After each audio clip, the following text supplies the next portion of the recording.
"I'm not asking you to erase the debt," the woman said softly. "Just a little more time." The courtroom went quiet after that. Not dramatic quiet. Not movie quiet. Just the kind that settles over a room when everyone suddenly becomes aware of another person's exhaustion. The young judge looked down at the eviction file in front of him, then back at the woman standing alone beside the table. White shirt carefully ironed. Old black shoes polished enough to hide how worn they really were. She stood very still while waiting for an answer, like someone who had spent most of her life learning how to survive disappointment before it arrived. Outside the courthouse windows, Cleveland was buried in late April rain. Gray sidewalks. Gray sky. People hurrying past without looking up. The judge opened his mouth to speak, then stopped. Something about her voice felt familiar. Not recognizable exactly. More like a memory his body remembered before his mind did. A feeling. A rhythm.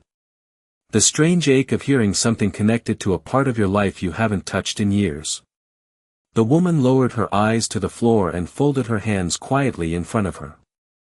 She had no lawyer. No family beside her. Just a purse resting near her feet and 20 years of tiredness sitting gently across her shoulders. What nobody inside that courtroom knew yet, was that this woman once spent Christmas Eve freezing in a dark alley beside a dumpster, holding a baby no one else wanted to save. The cold arrived early that year.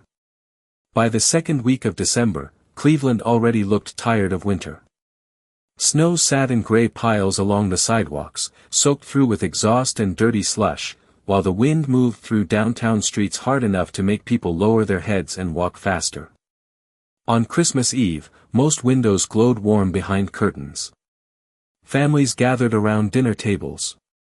Churches filled slowly with people carrying casseroles through parking lots dusted white with snow. But behind a Walgreens on Lexington Avenue, hidden from the street by a row of dumpsters and a loading dock stained dark from years of rainwater, Clara Bennett sat alone beneath a broken security light. With a torn blanket wrapped around her shoulders. The blanket used to be blue. At least she thought it had. Time and weather had faded it into a color that no longer belonged to anything. One corner was ripped open where the stuffing had started coming out weeks earlier, and every time the wind hit hard enough, cold air slipped through the fabric like needles.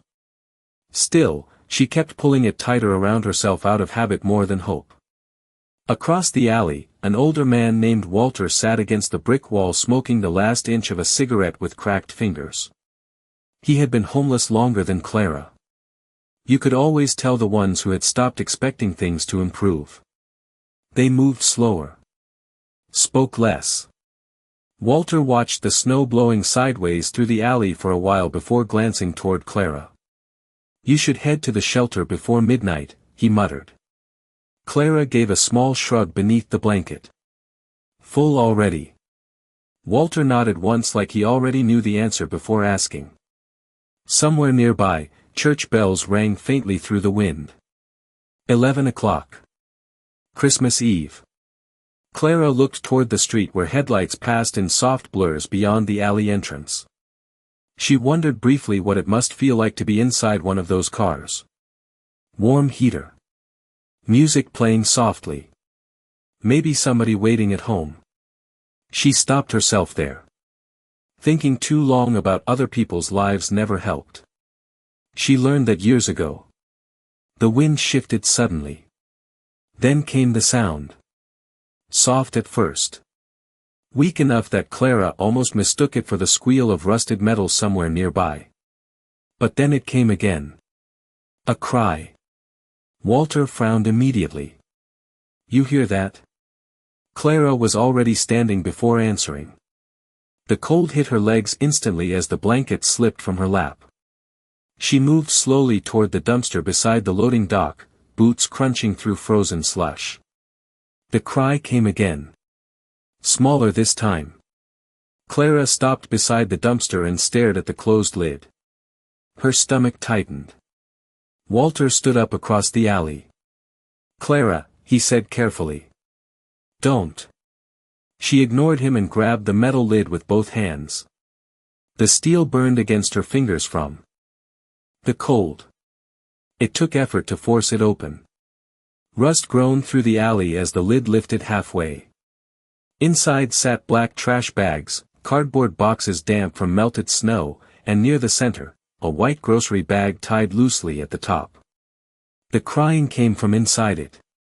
For a moment Clara simply stared. Not moving. Not breathing much either. The world around her suddenly felt strangely quiet. Even the wind seemed farther away now. Walter walked closer behind her slowly. "Jesus Christ," he whispered. Clara reached into the dumpster carefully and pulled the bag toward her chest. Her hands shook from the cold as she untied the knot. Inside lay a newborn baby wrapped in a thin kitchen towel already damp from freezing air. The baby's face had turned pale purple around the lips. Tiny fingers barely moved beneath the cloth. The crying had weakened into short broken sounds that hardly sounded human anymore. Walter swore under his breath and looked toward the street immediately. "Call 911, he said quickly. "Somebody needs to call." Clara kept staring at the baby. Newborn. Hours old maybe. Umbilical cord cut rough and tied with something that looked like string. The towel around him did almost nothing against the freezing air. Walter took another step closer. "Clara, listen to me." She finally looked up. "What?" "You hand him over when the ambulance gets here." His voice softened carefully. "That's not your responsibility." Clara lowered her eyes back to the child trembling weakly in her arms. Snow blew through the alley and landed softly across the towel.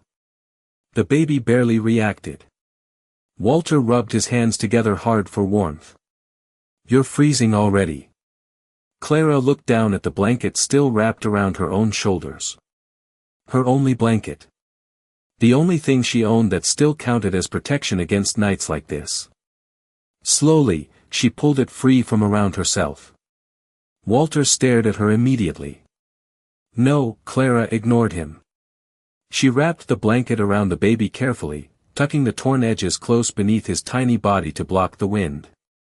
The child's weak crying softened almost instantly against the warmth trapped inside the fabric. Clara held him closer to her chest. Walter shook his head in disbelief. "You're gonna freeze out here." Clara looked down at the baby again. Then quietly said, "He's smaller than me." That was all. No speech. No dramatic moment. Just truth. She turned toward the alley entrance and started walking. "Where are you going?" Walter called after her. "St. Augustine's," she answered without stopping. The church sat 3 blocks away. Normally that walk meant nothing. Tonight it felt endless.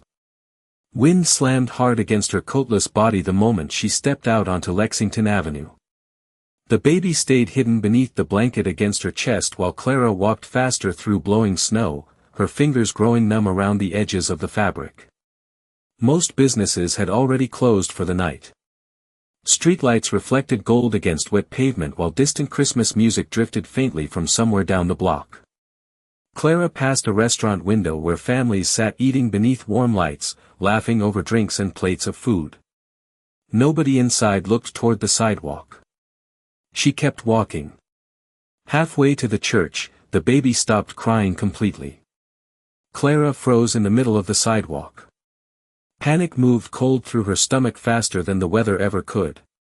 "Hey," she whispered quickly, pulling the blanket open just enough to see his face. "Hey, stay with me." Tiny breaths still came, but shallow now. Weak. Clara pulled him tighter against herself and continued walking faster. Her own body had started shaking uncontrollably from the cold. By the time St. Augustine's appeared through the snowfall ahead, her hands barely worked anymore. Warm yellow light glowed through stained glass windows near the entrance. Clara climbed the church steps carefully, one hand holding the baby while the other pushed against the heavy wooden door. Inside, warmth wrapped around her immediately. Not comfortable warmth. Not safety. Just heat. Enough to breathe without pain. Near the altar, Father Michael Donnelly looked up from folding tablecloths left from the midnight service rehearsal. For 1 second he simply stared at the woman standing inside the doorway covered in snow holding something beneath a torn blanket.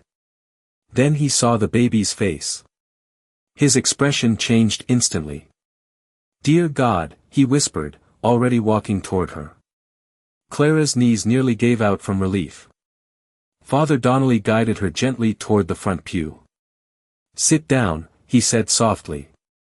"Sit down right now." Clara obeyed without argument. The church felt strangely quiet except for the faint hum of the heater vents overhead. Father Donnelly removed his coat immediately and wrapped it around Clara's shoulders before hurrying toward the office near the back hallway where the phone sat mounted on the wall. Clara barely noticed him dialing emergency services. She sat there shaking beneath the borrowed coat while staring down at the baby wrapped tightly inside her old blanket. His tiny face had started gaining color again. Just a little. Outside, snow continued falling over Cleveland. Inside the church, Clara gently touched the edge of the blanket near his cheek. Then very softly, almost too quietly to hear herself, she whispered, "You're okay now." But even as she said the words, something inside her already understood the truth. This child was not going to disappear from her life after tonight. She did not know how she knew it. Only that she did. And somewhere deep beneath the exhaustion and cold and fear, another feeling had quietly begun taking shape. Something dangerous. Something warm. Something that felt very close to love.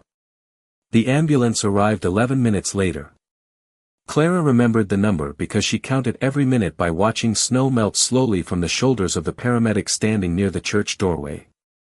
Time felt strange inside St. Augustine's after that. Slower somehow. The church remained warm and quiet while red emergency lights flashed softly across the stained glass windows. One of the paramedics took the baby carefully from Clara's arms and immediately wrapped him inside thick thermal blankets pulled from a red medical bag. Another checked his heartbeat while speaking in calm clipped sentences that sounded practiced enough to survive panic. Temperatures low. Breathing shallow. We need to move. Clara stood beside the pew watching all of it happen without saying much. Her own hands had turned pale from the cold, but she barely noticed anymore. Father Donnelly returned holding a paper cup of coffee someone had left in the church kitchen hours earlier. He placed it gently into Clara's hands. "Drink," he said softly. Clara looked down at the coffee before quietly asking the paramedic nearest her, "Is he alive?" The man glanced toward the child beneath the blankets and nodded once. "Yeah," he answered. "But barely."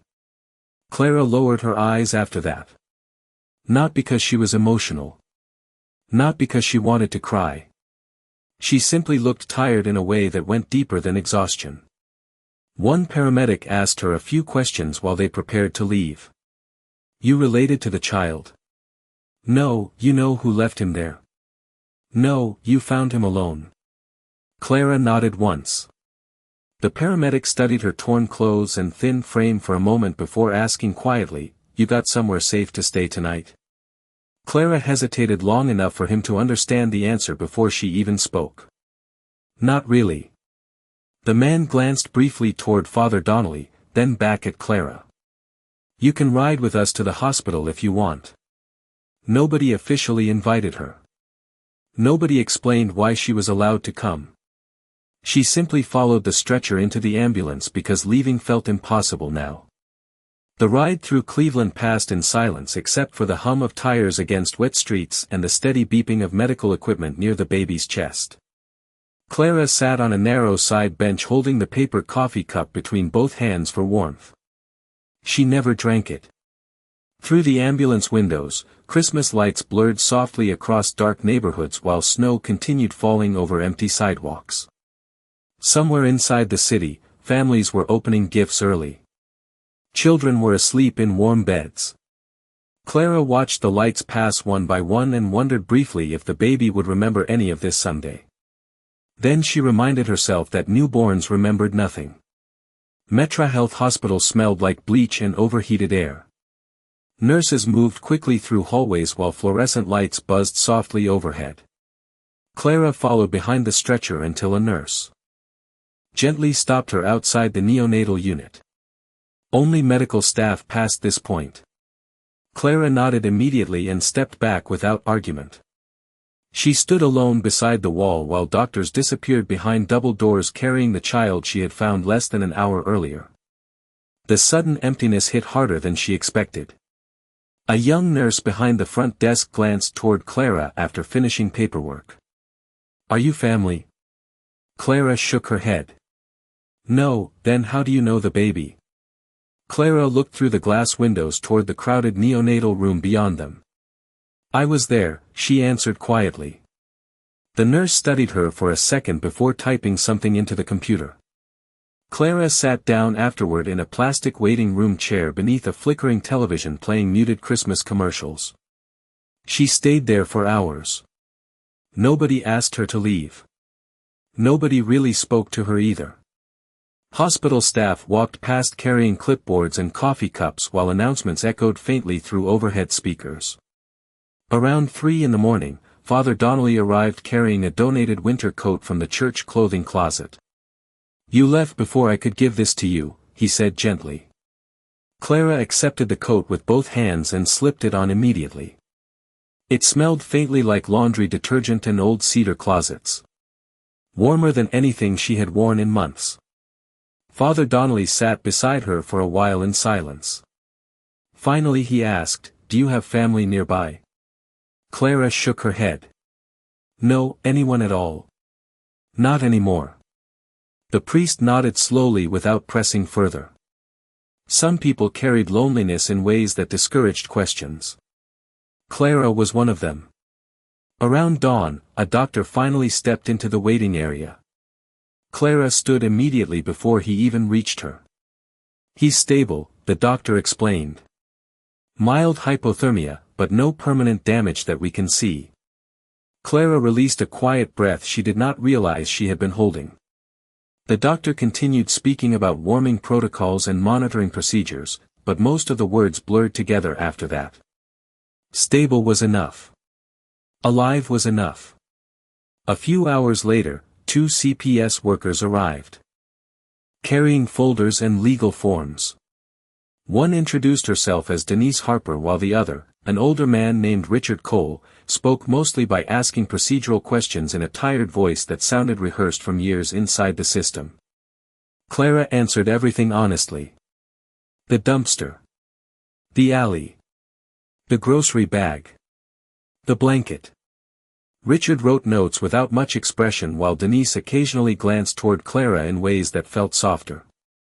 At one point Denise asked, "Did you know immediately you wanted to help him?" Clara looked confused by the question. "He was freezing," she answered simply. Denise paused for a moment before quietly writing something down. The baby would enter temporary foster care once released from the hospital. Emergency placement. Investigation pending. Procedures. Clara listened silently while they explained all of it. None of the words felt real to her. Finally, after nearly 20 minutes of paperwork, Clara asked the only question that seemed to matter. "Can I see him?" Denise looked toward Richard briefly before nodding once. 5 minutes. A nurse carried the baby carefully into the hallway wrapped inside a clean white hospital blanket. He looked completely different now. Warm. Federal peaceful. Clara sat down slowly in the plastic chair while the nurse placed him gently into her arms. The hallway remained quiet except for distant monitor sounds echoing from nearby rooms. Clara stared down at the tiny face beneath the blanket. "You look better," she whispered softly. The baby shifted slightly in his sleep. Clara smiled without meaning to. It happened small and quick, almost invisible. Then she noticed one of his tiny hands slipping free from the blanket edge. She carefully covered it again before the cold hallway air could touch his skin. Denise watched silently from several feet away. Something about the way Clara held the child did not match what she expected from a stranger. No panic.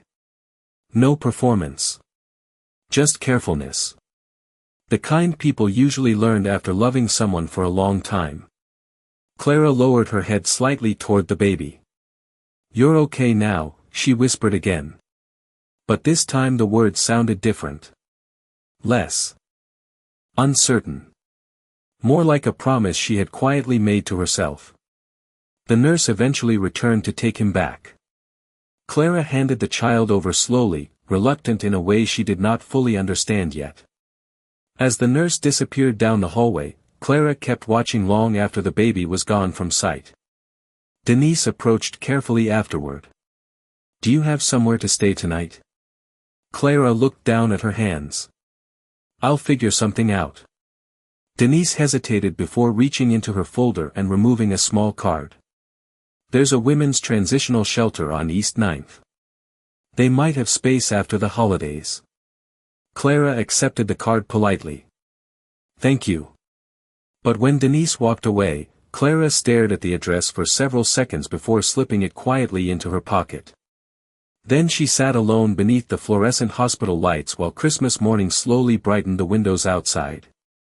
Snow still fell gently over Cleveland. Nurses changed shifts. Coffee carts rolled through hallways. Somewhere nearby, a baby cried softly behind closed doors. Clara remained very still in the plastic chair with Father Donnelly's donated coat wrapped tightly around her shoulders and the memory of a tiny heartbeat still lingering against her chest. She had entered the night with almost nothing left in the world. By morning, somehow, she felt responsible for someone. 3 days after Christmas, Clara Bennett walked into a legal aid office on West 25th Street wearing the same donated coat from St. Augustine's and carrying a folded piece of paper with the baby's temporary case number written across the top.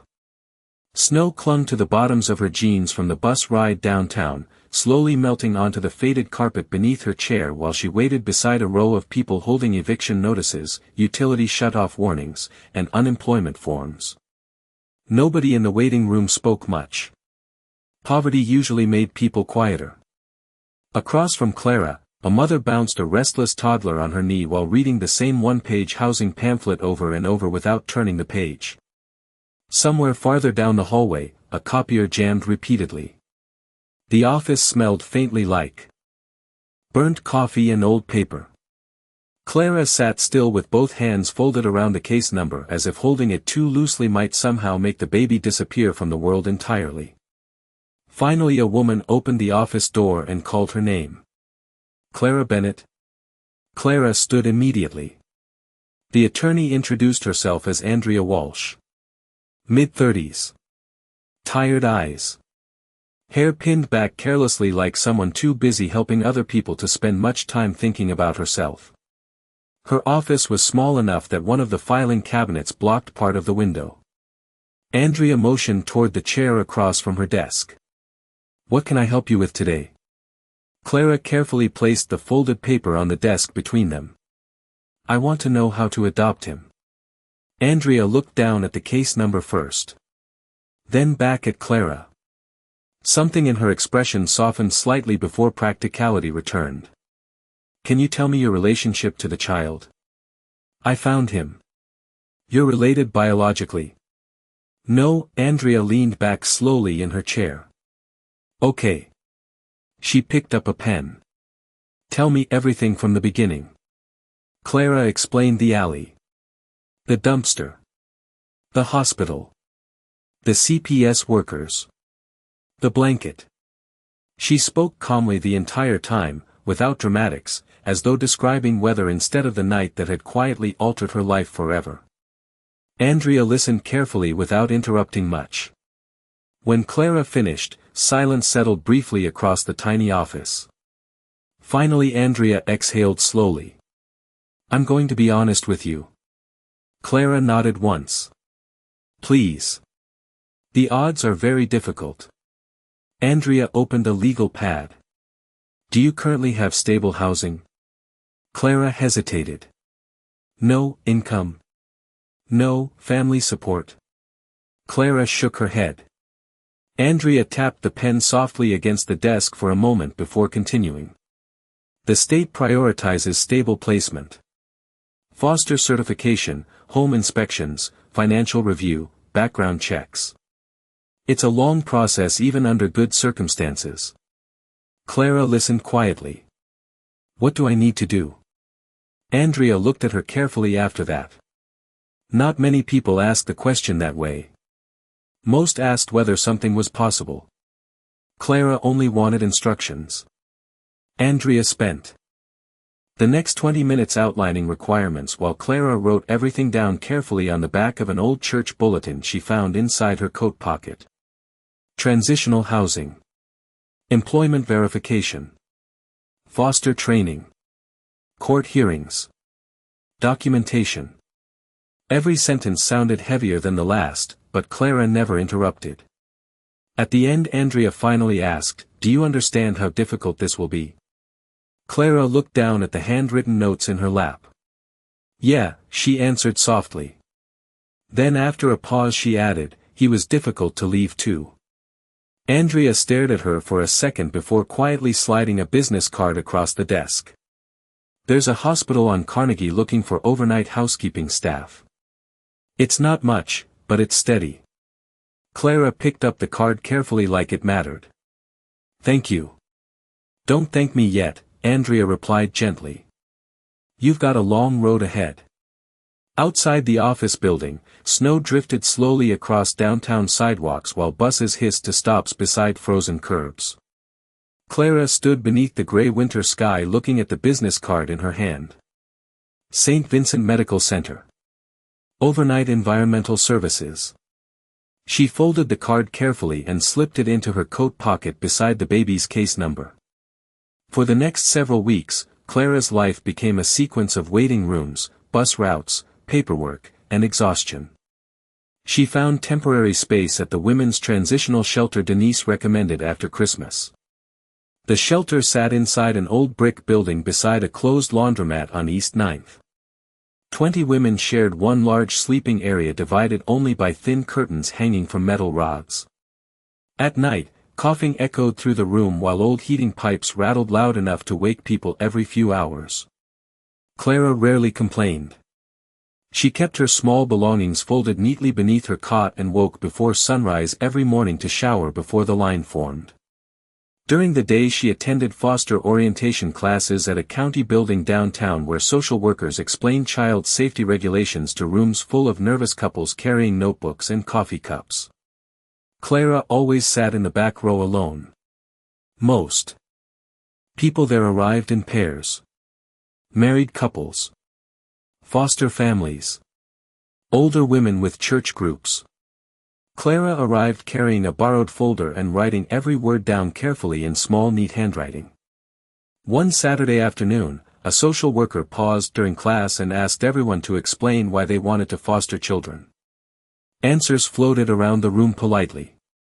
To give back. To help families. Because we have room. When it became Clara's turn, she looked down briefly before saying, because someone should stay. The room fell quiet for a moment after that. The social worker nodded slowly and moved on. Clara never realized how many people kept thinking about the sentence afterward. At night she worked cleaning hospital hallways at St. Vincent Medical Center. The job paid barely enough to survive, but it was stable. Clara vacuumed waiting rooms, emptied biohazard containers, mopped emergency department floors, and wiped fingerprints from glass doors while most of Cleveland slept. She learned which elevators stuck between floors and which nurses drank too much coffee after midnight. Around 3 every morning, she sat alone in the staff break room eating peanut butter crackers from vending machines while snow pressed softly against the dark hospital windows outside. Sometimes she caught herself wondering whether the baby was warm somewhere. Whether someone remembered to hold him when he cried. Whether he liked being rocked or preferred silence. Those thoughts usually arrived hardest during the quietest hours of the night. Clara never spoke about them.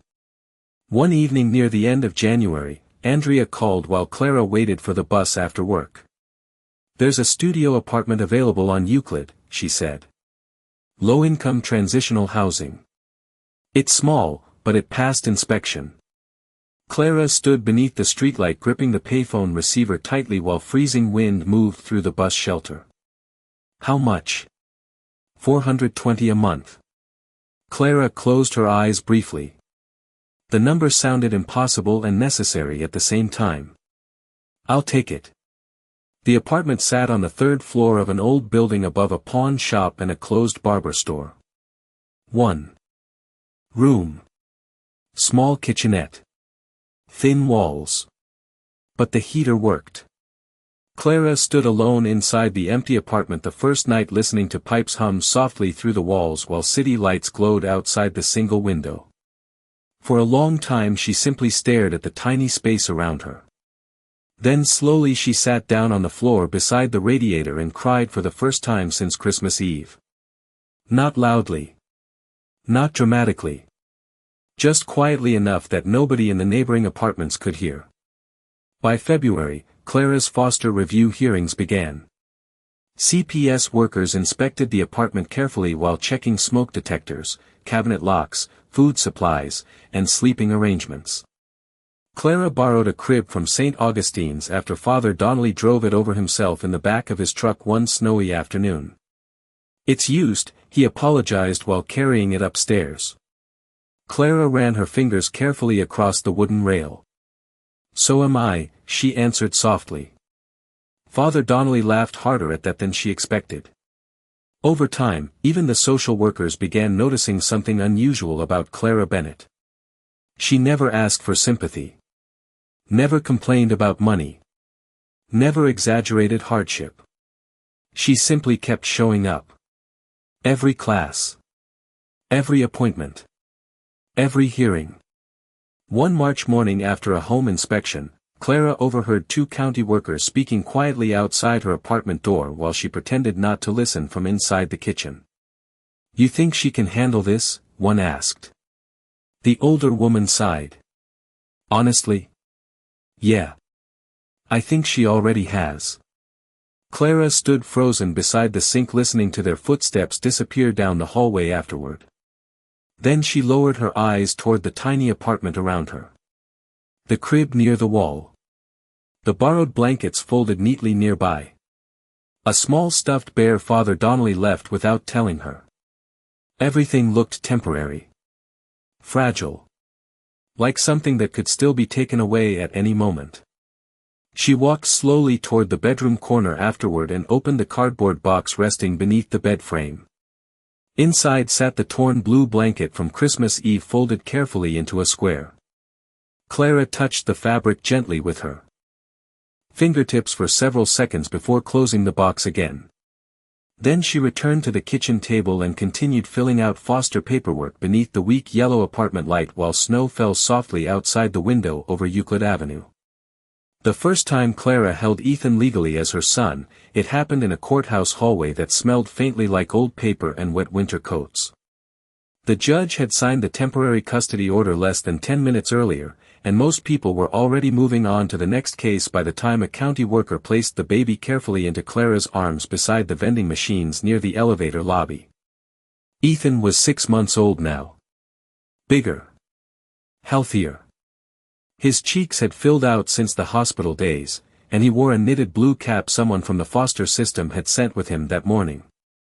Clara adjusted the blanket around his shoulders instinctively while the social worker explained visitation schedules and paperwork deadlines in a calm administrative voice.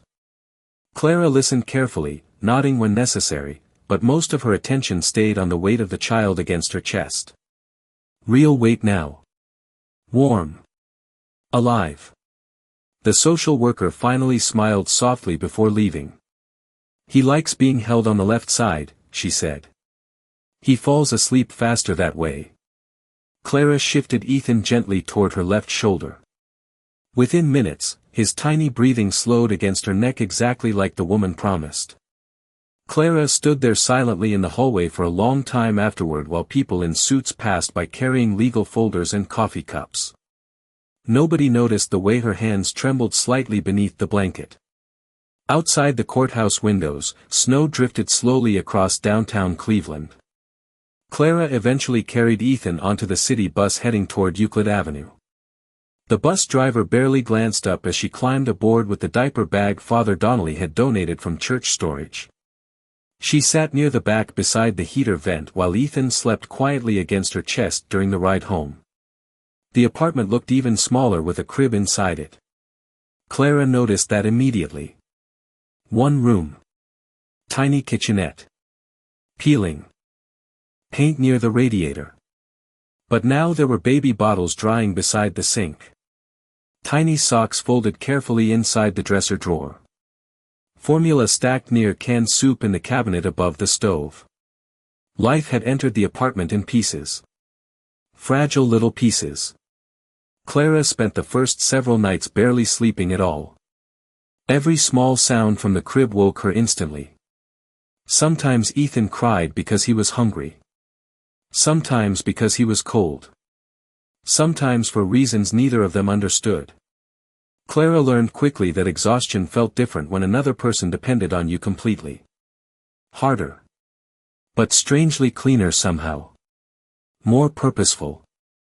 At St. Vincent Medical Center, Clara continued working overnight housekeeping shifts while a woman from the church named Mrs. Alvarez watched Ethan during the night in exchange for groceries and small cash payments Clara could barely afford. Every morning around 7:30, Clara walked 4 blocks through Cleveland weather carrying Ethan home wrapped tightly against her chest beneath her coat. Snow. Rain. Wind. It didn't matter. They walked.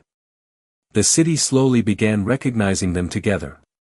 The cashier at the corner market started keeping extra formula behind the counter if deliveries came in late. The bus driver on Route 22 lowered the ramp even when Clara wasn't carrying a stroller. Father Donnelly visited every few weeks pretending he came to check the smoke detectors even though both he and Clara knew he mostly wanted to see the baby laugh. Time moved quietly after that. Not easier. Just fuller. When Ethan turned 3, he developed the habit of waiting near the apartment window every night around 6:30 because that was usually when Clara came home from the hospital before leaving again for her second cleaning job downtown. One winter evening Clara climbed the apartment stairs carrying grocery bags while exhaustion pressed visibly across her shoulders after a 14-hour shift. Before she could unlock the door, it swung open suddenly and Ethan launched himself toward her tiny legs shouting, "You came back." Clara froze for half a second at the sentence. Mrs. Alvarez looked up from the kitchen table immediately, realizing what Ethan probably didn't. Clara slowly set the grocery bags down and knelt carefully in the hallway despite the pain in her knees. "I always come back," she whispered softly. Ethan wrapped both small arms around her neck like he needed proof. Clara held him there longer than usual that night. As Ethan grew older, he began noticing things children normally missed. The way Clara cut coupons at the kitchen table after midnight while rubbing tired eyes. The way she always checked grocery prices twice before placing anything into the cart. The way she quietly claimed not to be hungry whenever food started running low near the end of the month. Clara never explained these things. She simply adjusted. Adapted. Continued moving. That became the rhythm of Ethan's childhood. Quiet sacrifice hidden inside ordinary routines. On Ethan's first day of elementary school, Clara walked him 11 blocks through cold September rain because the city bus line had been temporarily suspended after budget cuts. Ethan wore second-hand shoes from the church donation closet polished carefully the night before by Clara until they looked almost new beneath the kitchen light. He held her hand tightly while children around them climbed out of cars beside the school entrance. "You nervous?" Clara asked gently. Ethan shrugged. "A little." Clara squeezed his hand once. "Good." Ethan looked up at her, confused. "Why?" "Means you care." Ethan thought about that answer all the way into the building. Clara stood outside the school doors for several minutes after the bell rang, watching through the glass until Ethan disappeared fully down the hallway with his teacher. Then she turned around quietly and walked straight to work in the same rain without owning an umbrella. At 8 years old, Ethan brought home a reading award printed on thick paper with gold borders curling slightly at the corners. Most Improved Reader. He handed it to Clara uncertainly while she folded laundry on the bed. "I know it's not a big award," he mumbled. Clara stared at the paper for a long moment before carefully setting the laundry aside. Then she stood up, walked to the kitchen drawer, removed the last strip of clear tape they owned, and taped the certificate directly onto the wall beside the window. "Looks important to me," she said. The certificate stayed there for years. Even after the tape yellowed. Even after one corner peeled loose during humid summers. Clara always pressed it back flat against the wall carefully whenever it started falling. Ethan noticed that too. Around age 10, Ethan discovered the cardboard box beneath Clara's bed while searching for a missing toy car. He pulled it out halfway and lifted the lid. Inside rested the torn blue blanket folded neatly into perfect squares. He touched the worn fabric curiously. "What's this?" Clara looked up immediately from the sink where she washed dishes. For just a second something unreadable crossed her face. Then it disappeared. "Just an old blanket," she answered softly. Ethan studied the blanket another moment before closing the box again. He sensed somehow that the object mattered. Children understood silence better than adults realized. He pushed the box back beneath the bed without asking another question. That night, long after Ethan fell asleep, Clara quietly slid the box out again and unfolded the blanket across her lap while sitting alone near the apartment radiator. The fabric looked even thinner now. Time had weakened the stitching further. One corner still carried a faint stain from melted snow 20 years earlier. Clara ran her fingers slowly across the worn cloth while listening to Ethan breathing softly from the bed nearby. She thought about the alley behind Walgreens. The freezing wind. The tiny heartbeat against her chest. Then she looked toward the sleeping boy curled beneath proper blankets now and quietly folded the old one back into the box. By middle school, Ethan had started understanding more than Clara intended him to. He noticed the landlord's tone changed whenever rent was late by even 2 days. He noticed the way people in stores sometimes watched Clara too closely whenever she counted coins near checkout counters. Once, while waiting outside a pharmacy after school, Ethan overheard 2 men complaining about homeless people near the bus station. "Downtown. Most of them just don't want to work," one man muttered. Ethan looked immediately toward Clara standing beside him carrying grocery bags after a 12-hour shift. Her hands were red from cleaning chemicals. Her shoes had small cracks near the soles from years of walking. Clara said nothing. She simply kept walking toward the bus stop beneath the gray evening sky. But Ethan looked back once over his shoulder at the men outside the pharmacy. Something cold and lasting settled quietly inside him that afternoon. At 14, he started spending afternoons at the public library downtown reading books from the law section. Custody law. Housing law. Tenant protections. Social systems. He didn't fully understand why these subjects pulled at him so strongly yet. Only that they felt connected somehow to the invisible pressure shaping people like Clara every day. One evening Ethan sat at the kitchen table reading while Clara reheated canned soup after work. Outside, snow tapped softly against the apartment window. "The system isn't broken," Ethan said suddenly without looking up from the book. Clara paused beside the stove. "What?" Ethan closed the book slowly. "It works exactly how it was built to work." Silence filled the apartment after that. Clara stared at him for several seconds before shaking her head slightly with something close to sadness and pride mixed together. "When did you get so smart?" Ethan shrugged faintly. "I watched you." Clara turned back toward the stove quickly after that, but Ethan still noticed her standing a little straighter while stirring the soup. Neither of them spoke much during dinner afterward. The apartment heater rattled softly through the walls while snow continued falling outside over Euclid Avenue. And beneath Clara's bed, hidden inside a cardboard box nobody talked about anymore, the torn blue blanket remained folded carefully in darkness waiting for a moment neither of them could possibly imagine yet. By the time Ethan Carter graduated high school, the apartment on Euclid Avenue had begun carrying the quiet exhaustion of 2 decades lived carefully. The wallpaper near the kitchen window peeled slightly at the corners. From old steam. The radiator knocked loudly every winter before warming up. The cabinet under the sink still leaned crooked because the landlord never fixed it properly after a pipe burst years earlier. But the apartment remained clean. Clara kept it that way no matter how tired she became. Every surface carried evidence of maintenance instead of comfort. Things repaired instead of replaced. Things preserved because replacing them cost money they never had. On graduation morning, Clara woke before sunrise even though the ceremony would not begin until noon. Ethan found her standing at the kitchen sink ironing his white dress shirt using an old steam iron balanced carefully across a folded towel because they still did not own a proper ironing board. "You're up early," Ethan muttered sleepily while entering the kitchen. Clara didn't look away from the shirt. "Big day." Ethan smiled faintly and leaned against the doorway. For a moment neither spoke. The apartment felt unusually quiet that morning. Heavy somehow.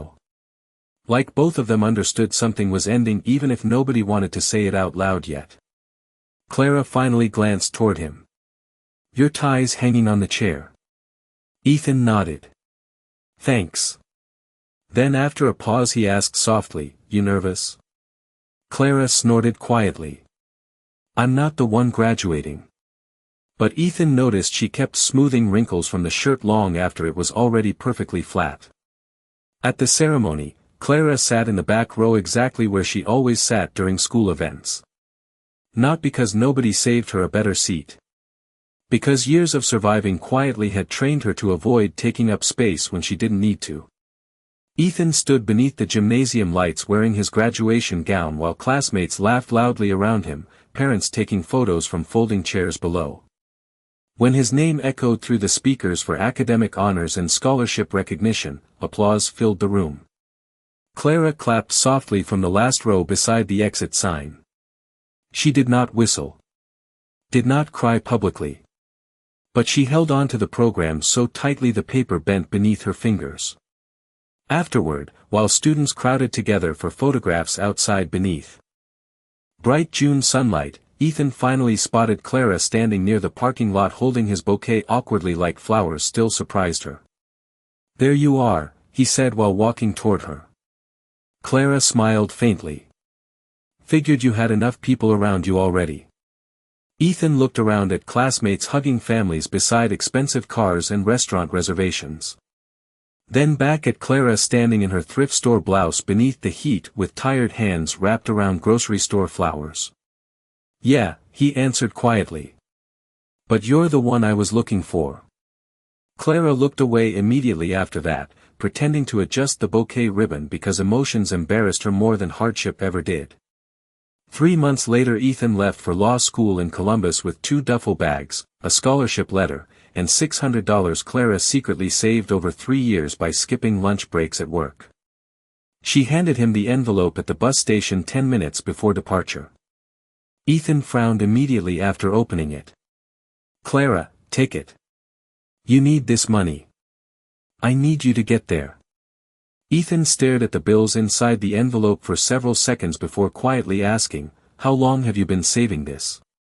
Clara shrugged lightly. "A while." He wanted to ask what she sacrificed to do it. But he already knew. That was the problem with growing up around quiet sacrifice. Eventually you learned how to see it everywhere. The bus doors opened with a loud hiss beside them.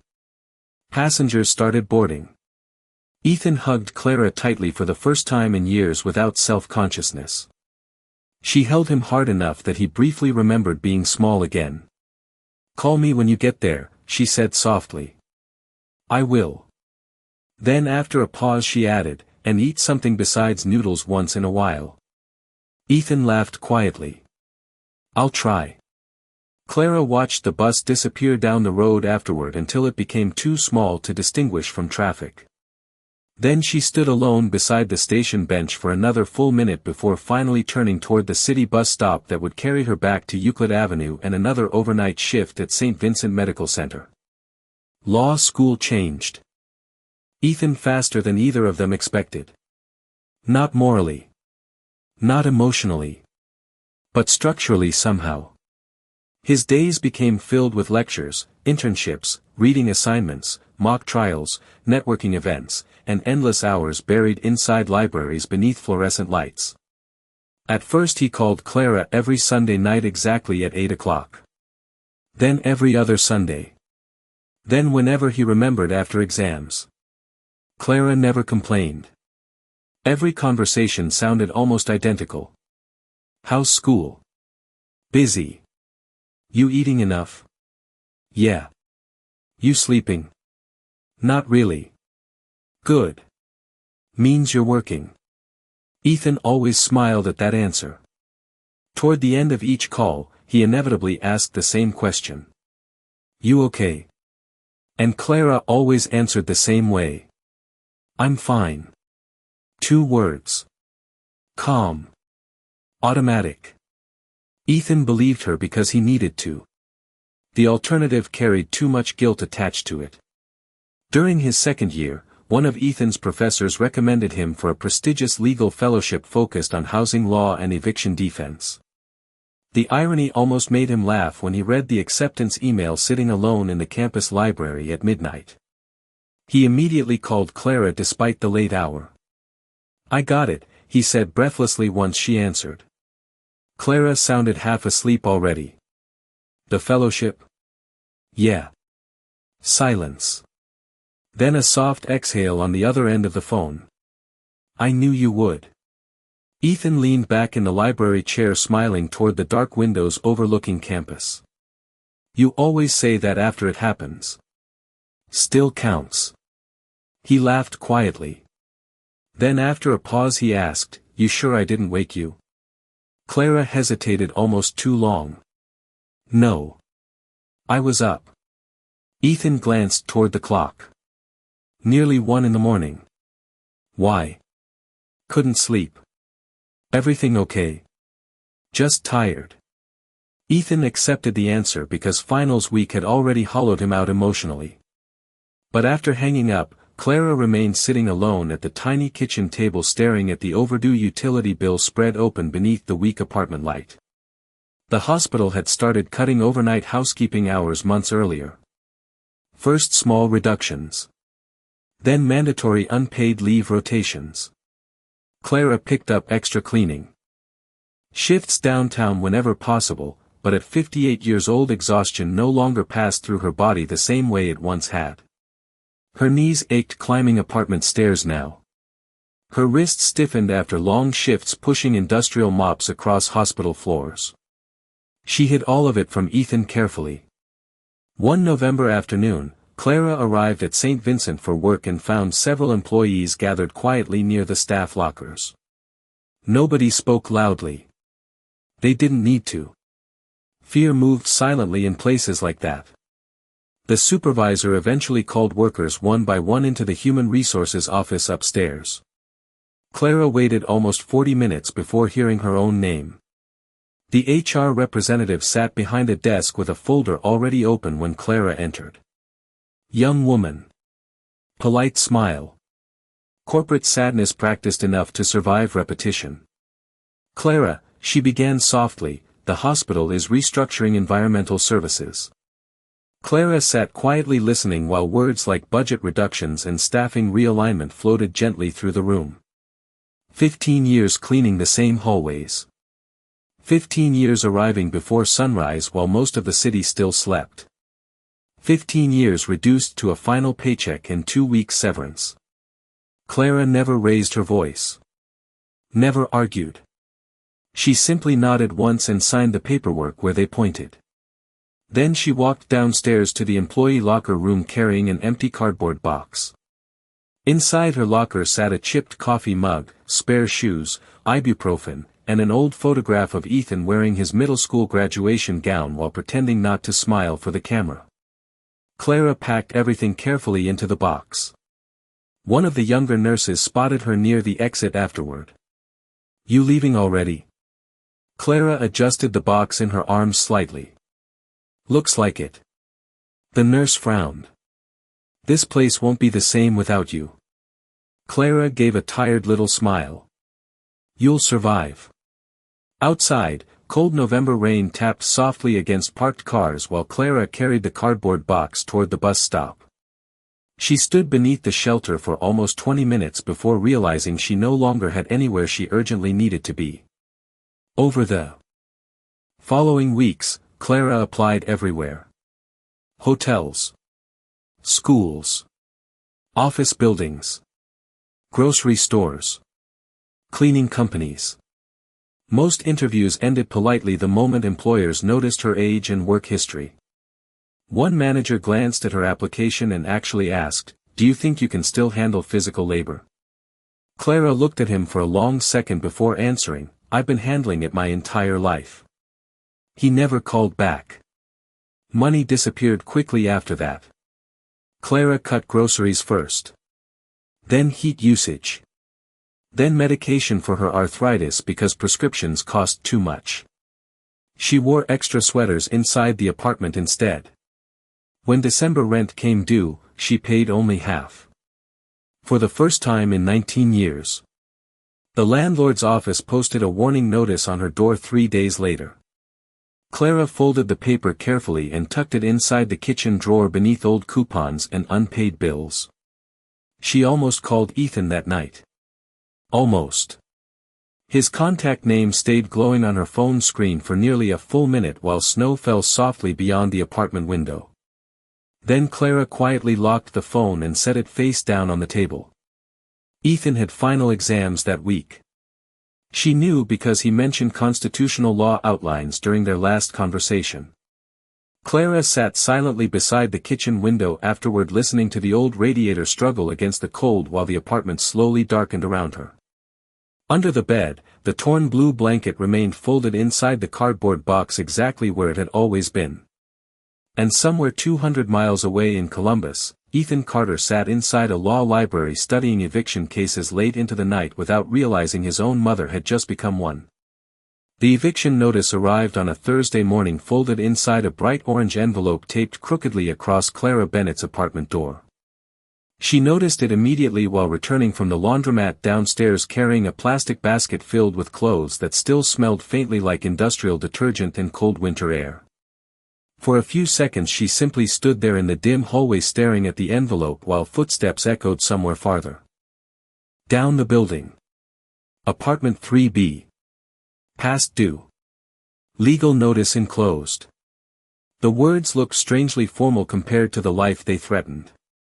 Clara set the laundry basket carefully on the floor before peeling the tape loose one corner at a time so the paper underneath wouldn't tear. Habit. She treated documents carefully because poor people learned early that paperwork could change everything. Inside the apartment, the radiator clicked unevenly while weak January sunlight pushed through the kitchen window.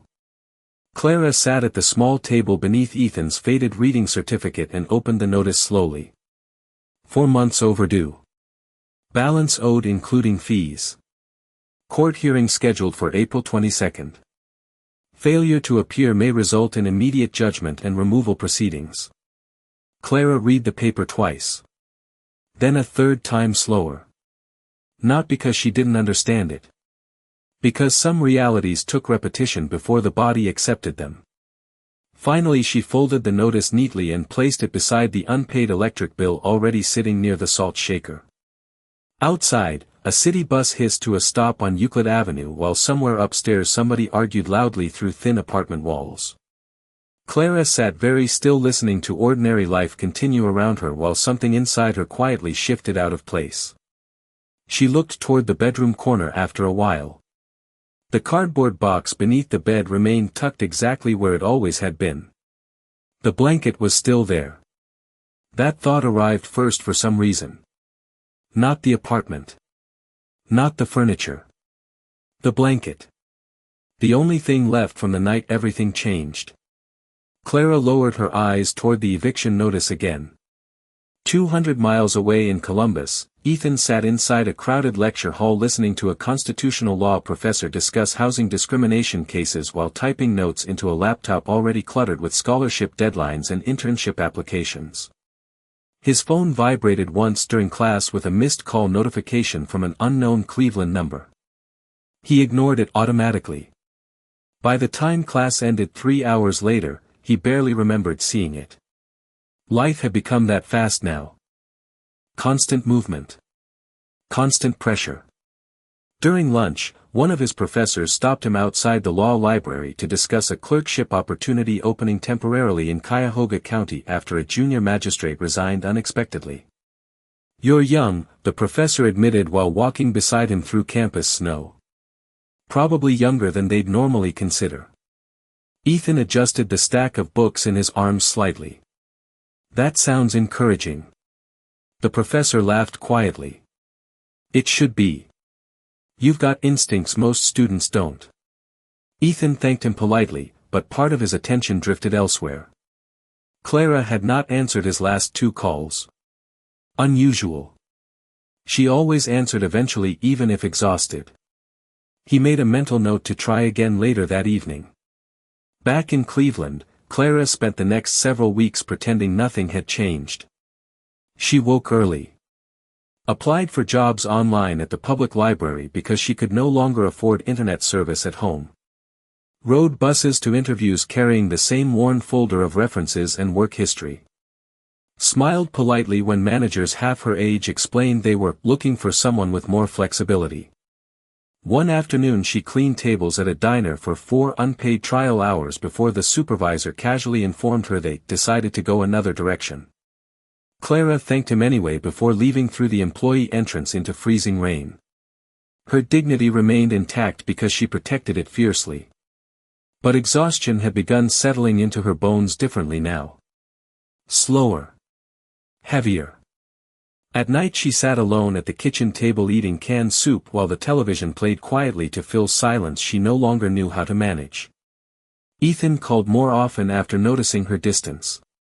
"You sure everything's okay?" he asked one evening while pacing outside the law building after class. Clara stirred instant coffee slowly without drinking it. "Just tired." "You sound tired." "That's because I am." Ethan smiled faintly despite himself. "You sleeping at all?" "Some." "You eating?" Clara rolled her eyes even though he couldn't see it. "I raised you." "You don't get to ask me that." Ethan laughed softly. The sound warmed her more than the coffee did. But after hanging up, Clara sat staring at the blank phone screen for a long time. Finally she opened the kitchen drawer and removed the eviction notice again. The hearing date looked closer now somehow. More real. One evening in March, Father Donnelly visited unexpectedly carrying groceries donated from the church pantry. Pasta. Bread. Canned vegetables. Clara tried refusing half of it immediately. "Other people need this more." Father Donnelly set the bags on the counter anyway. "Other people aren't stubborn enough to argue with me about groceries." Clara smiled despite herself. The priest glanced toward the unpaid bills near the table but said nothing at first. Eventually he asked gently, "Have you told Ethan?" Clara's expression changed instantly. "No, why not?" "Because he's building something." Father Donnelly leaned against the kitchen counter quietly. "And?" Clara folded a dish towel carefully before answering. "I didn't spend 20 years helping him get out just so he could come back and worry about me." The priest studied her for several seconds. "You know he'd want to help." Clara nodded once. "That's exactly why I won't ask." Father Donnelly understood then. Clara's silence was not pride. It was protection. The kind mothers carried even when nobody asked them to anymore. In Columbus, Ethan accepted the temporary county clerkship after 3 rounds of interviews and a recommendation letter from his housing law professor. The position would place him directly inside the Cuyahoga County judicial system for several months while completing final coursework remotely. "It's a huge opportunity," classmates told him repeatedly. Ethan agreed. But part of him mostly looked forward to being back in Cleveland again. Closer to Clara. He imagined surprising her by showing up at the apartment one evening with groceries and coffee from the bakery she liked near East 9th. The thought made him smile during the drive north a week later while highway snow blurred beneath gray skies. When Ethan arrived at the courthouse for orientation, he felt immediately overwhelmed by the building's age and seriousness. Marble floors. High ceilings. Long hallways smelling faintly of paper, coffee, and old winter coats drying near radiators. Judges moved quickly between courtrooms while clerks balanced stacks of legal files against their hips. Everything felt urgent without becoming loud. Ethan adapted quickly. Faster than most expected. He stayed late reviewing case files, volunteered for overflow hearings, and developed a reputation for unusual patience during housing disputes. Older judges noticed it. "You actually listen," one bailiff remarked after a particularly tense tenant hearing. Ethan shrugged slightly. "Seems important." The bailiff laughed softly. "You'd be surprised how rare that is." One rainy afternoon near the end of April, a senior judge called Ethan unexpectedly into chambers. "We've got a scheduling problem," the older man explained while adjusting reading glasses. "Temporary vacancy in courtroom 4B tomorrow morning. Mostly eviction hearings. Routine docket." Ethan nodded carefully. "You need coverage. You willing?" Ethan hesitated only briefly. "Yeah." The judge studied him for a moment before smiling faintly. Youngest acting judge in county history for one morning. Ethan laughed under his breath. "That feels irresponsible." "Probably is." The older judge handed him the case schedule afterward. 11 hearings. Mostly non-payment disputes. Ethan reviewed them later alone at his desk while courthouse cleaning crews vacuumed hallways outside. Case numbers. Landlords. Tenants. Legal representation status. He stopped briefly at one file near the middle of the stack. Bennett, Clara. Apartment 3B. Euclid Avenue. 4 months overdue.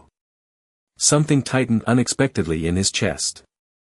Not recognition exactly. Clara Bennett was a common enough name. Still, he stared at the address longer than necessary before eventually setting the file aside. Across the city at that exact moment, Clara stood in front of her bathroom mirror ironing a white button-down shirt she had not worn in years.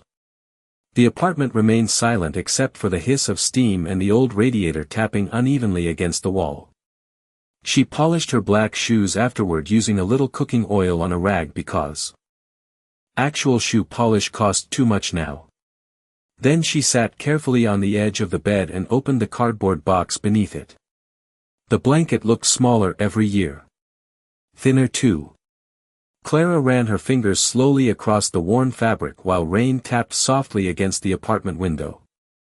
"I'm trying," she whispered quietly to nobody at all. The hearing was scheduled for 9:30 the next morning. Clara barely slept. Around 4 a.m., she finally gave up pretending and sat at the kitchen table drinking weak coffee beneath the yellow light while the city outside remained dark and wet from overnight rain. She thought about calling Ethan then. Really thought about it this time. Her phone sat only inches away beside the sugar bowl. She could already imagine his voice answering half asleep. Could already picture him trying to fix everything immediately because that was who he had become. Clara looked toward the window instead.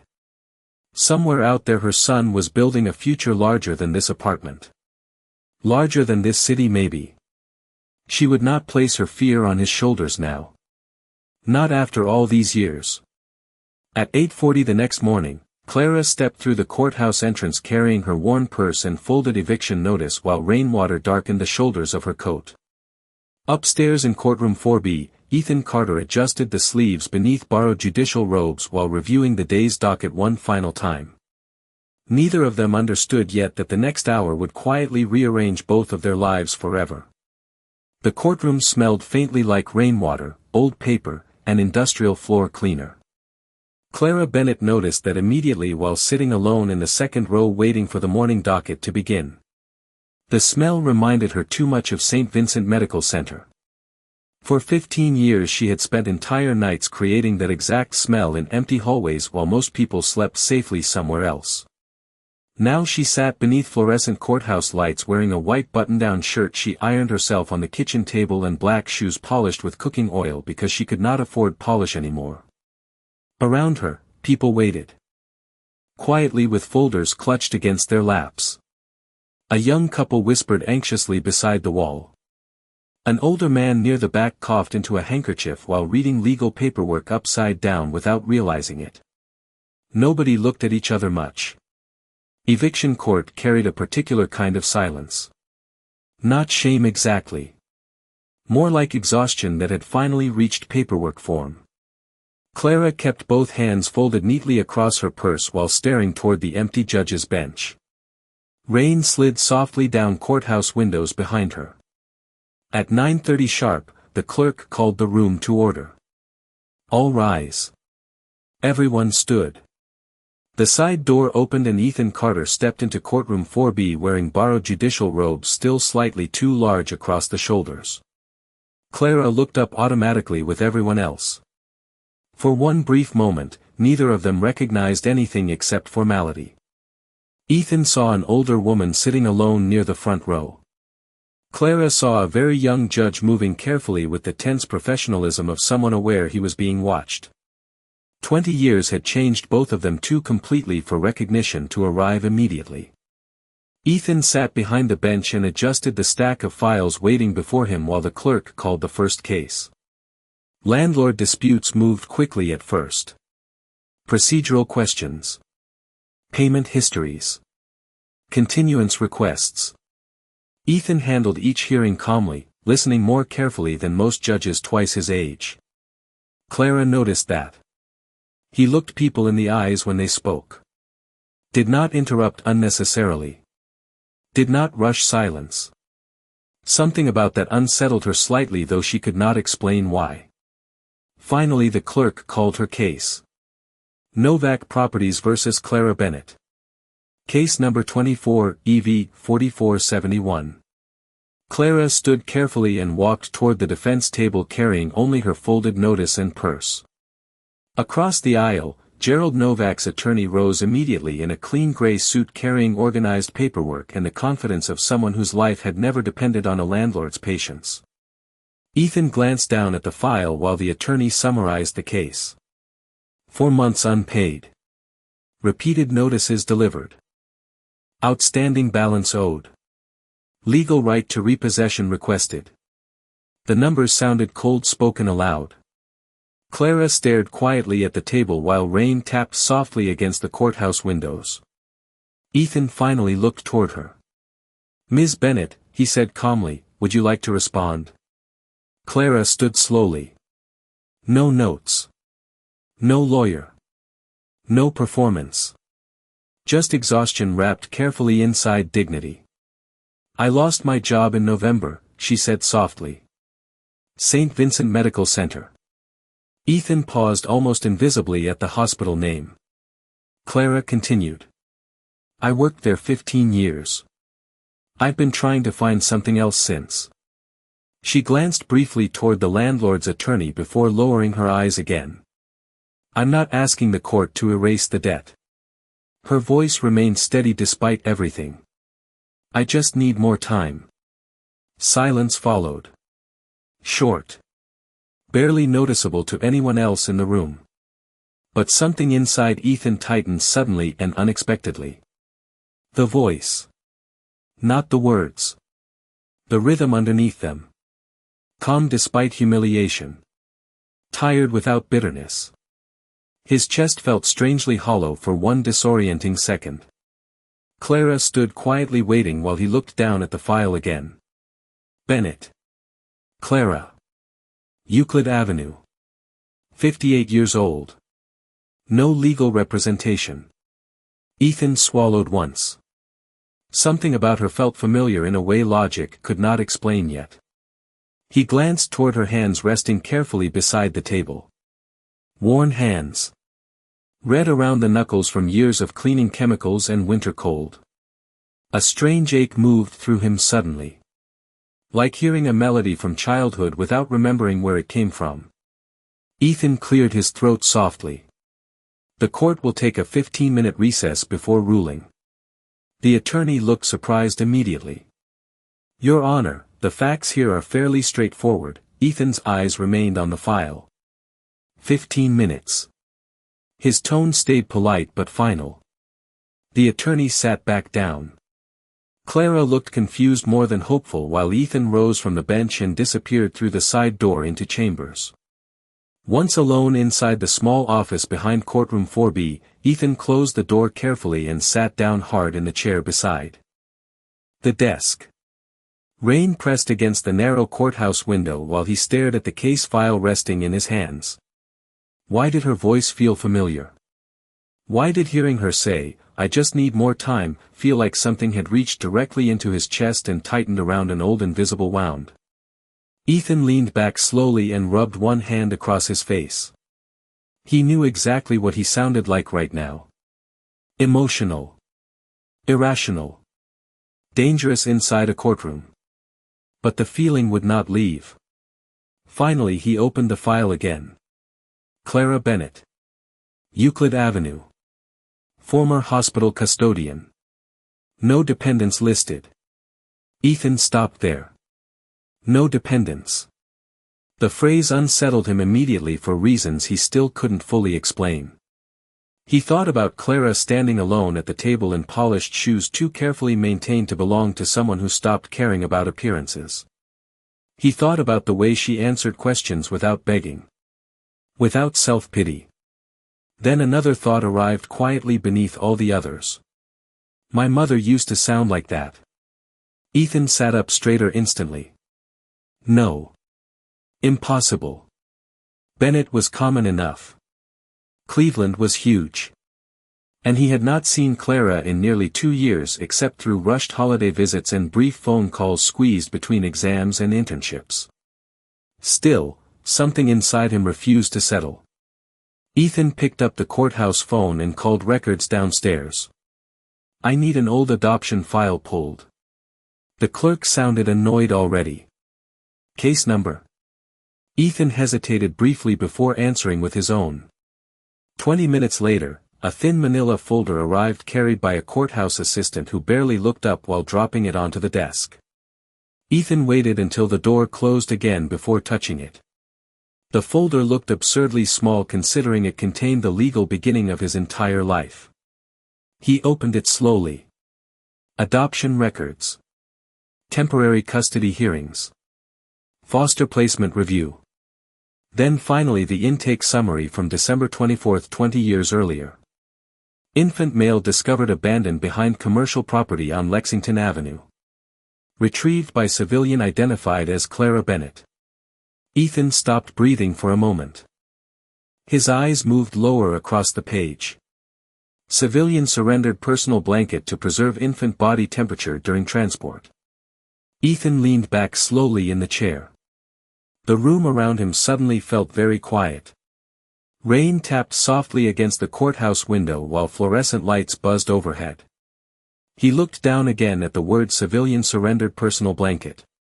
The sentence appeared so small on paper. So procedural. Like the system itself had no language large enough for what actually happened that night. Ethan turned another page.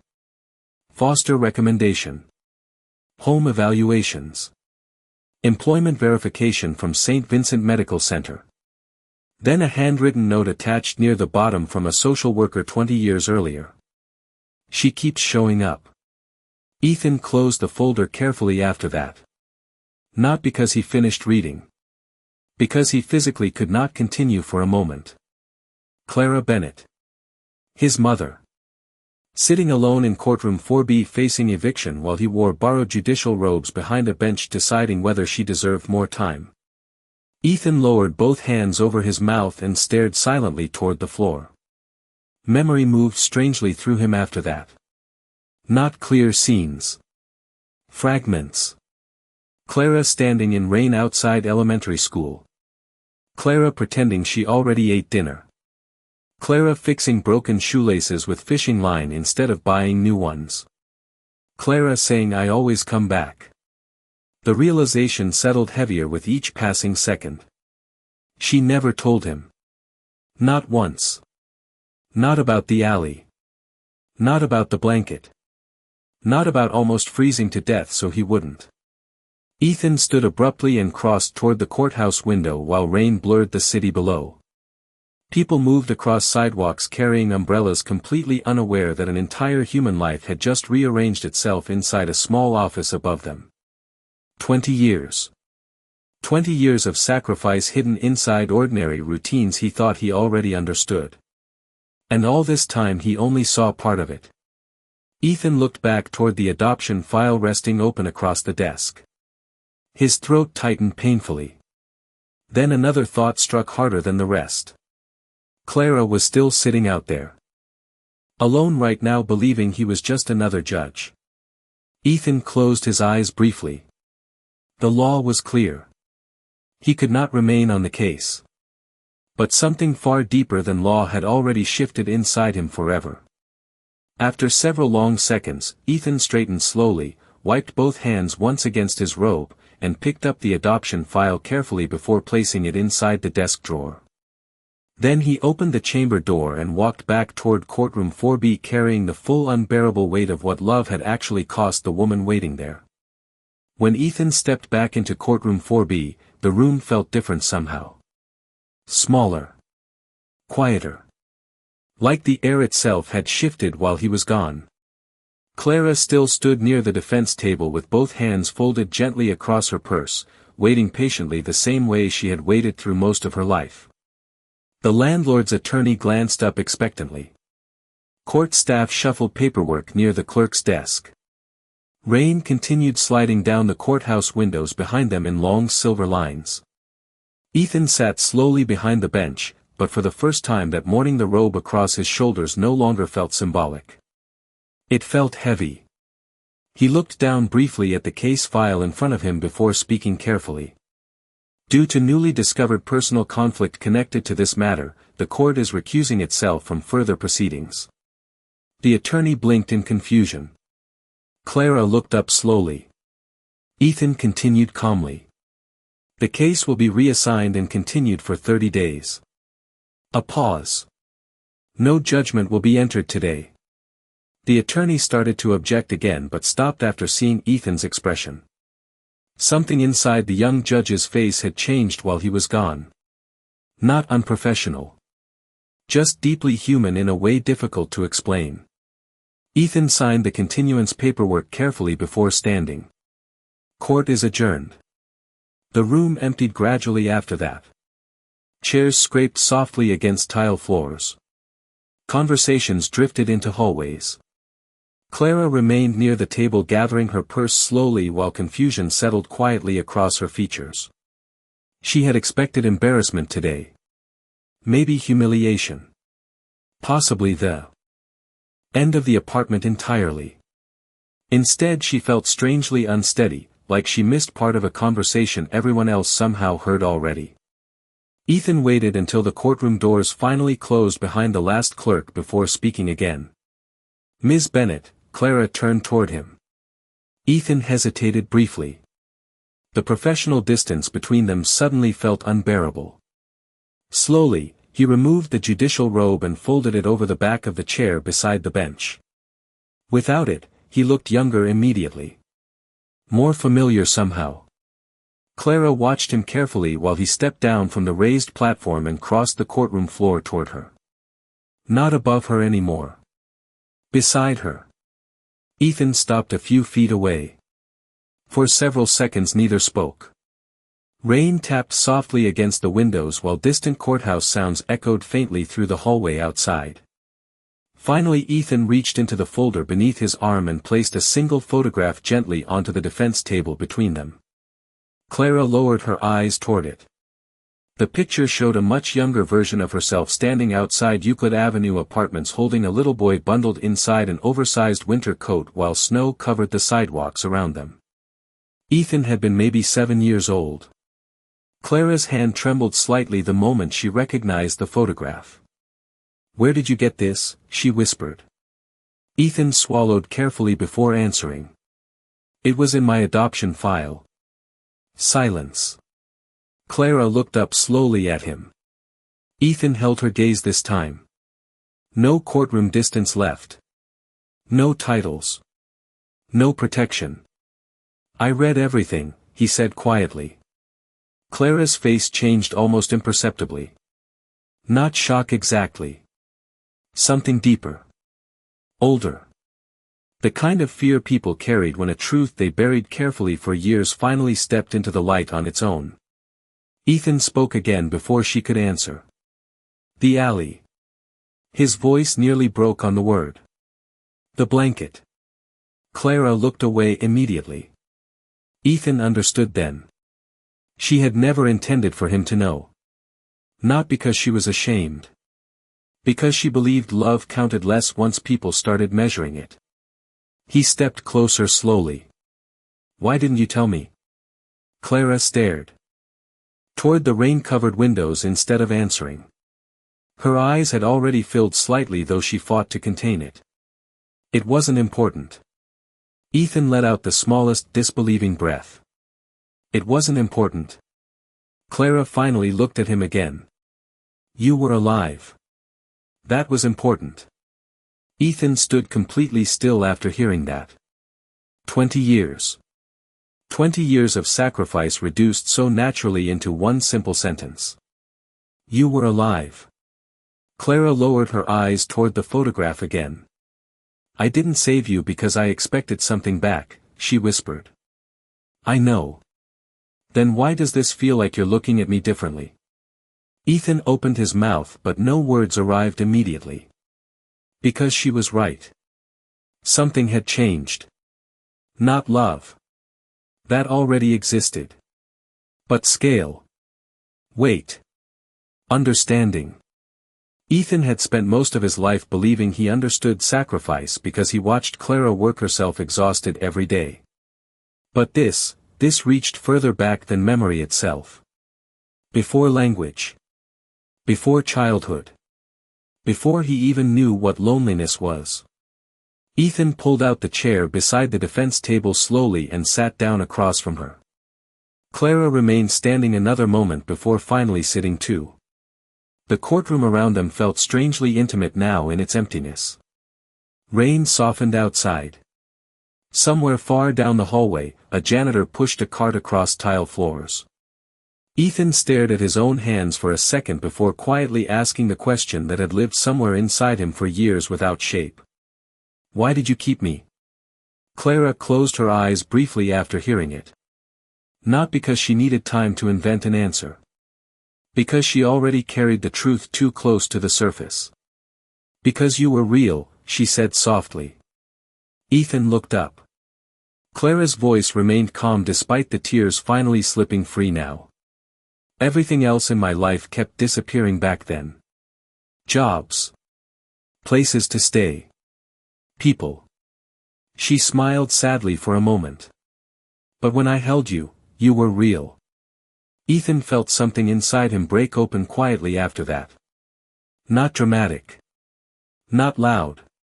Just a deep internal shift, like ice finally giving way beneath thawing water. Clara wiped beneath one eye. Quickly, embarrassed by her own emotion. "I used to sit beside your crib after work just to make sure you were still breathing." Ethan laughed once through tears he no longer bothered hiding. "That sounds exhausting."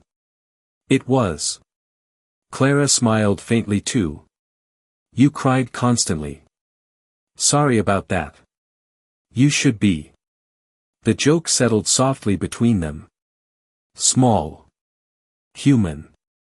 For the first time all morning, both of them breathed easier.